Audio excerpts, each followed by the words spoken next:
Ghana, beloved country, the land of gold, resilience, and pride. A nation that once roared into independence with fire in its lungs and hope in its bones. And yet, decades on, we find ourselves suspended, trapped in the glow of a freedom we never fully grew into.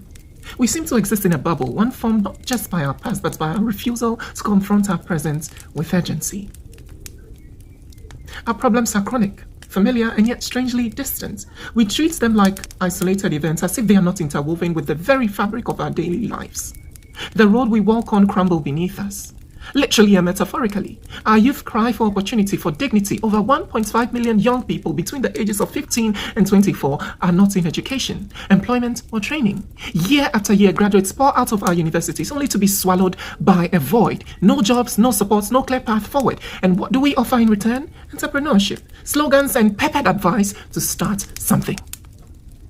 Meanwhile, in our hospitals, pregnant women are still dying from preventable complications. Our maternal mortality rate hovers around 308 deaths per 100,000 live births, a tragedy normalized. Teacher strikes, nurses threaten walkouts, and electricity flickers like the national spirit, yet still there is no fire, no sustained uprising, no collective urgency, only occasional murmurs drowned in the noise of partisan banter and celebrity scandals.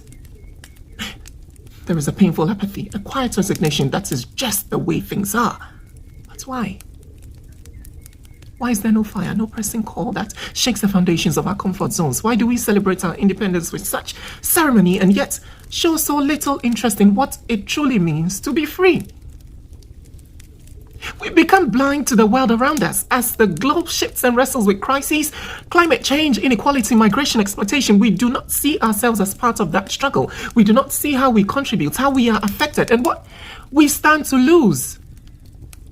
Our lands are scarred from illegal mining, Galamsey, that poisons rivers, displaces communities, and invites foreign actors to exploit what we cannot seem to protect. Satellite images show the Pra and Ankobra rivers once clear, life, and life-giving, now running muddy brown with chemical waste. The forest reserves fall, one tree at a time, for timber we do not use and profits we do not see. We burn e-waste in Agbogloshi, turning Accra into one of the most toxic sites on the planet, inhaling the fumes of other people's convenience. Meanwhile, the global north pats itself on the back for recycling. And what do? We host, we cope, and we move on. Our view of progress is parochial. Our national discourse seldom stretches beyond our borders, and when it does, it's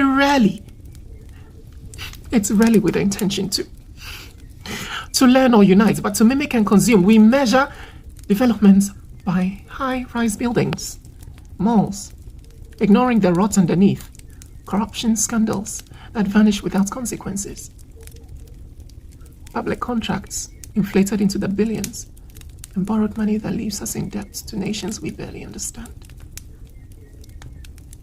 Ghana owes over $50 billion, a crushing waste for a country that can't keep the lights on or the taps flowing.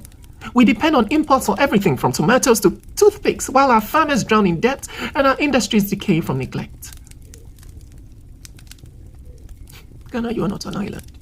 Our struggles are not isolated echoes in a vacuum. We are part of something larger, a global community fighting for dignity, justice, and survival. Yet we speak of our problems as if they are uniquely ours, unsolvable and separate. Worse still, we've turned our backs on the struggles of others. We scroll past Congo, where millions have died over coltan and cobalt, the very minerals that power our phones. Sudan bleeds from a civil war that the world barely blinks at. Black bodies, buried in silence while we argue over party colors and comedy skits. In Palestine, children are pulled from rubble, hospitals are bombed, and we look away. Our voices muted, our hearts unmoved. It's not like we are doing anything locally either. Look at Boko, a testament of our forever neglect of northern Ghana. Let them kill themselves because they are not Asantes. Where is the Pan-African spirit? The one we once held high.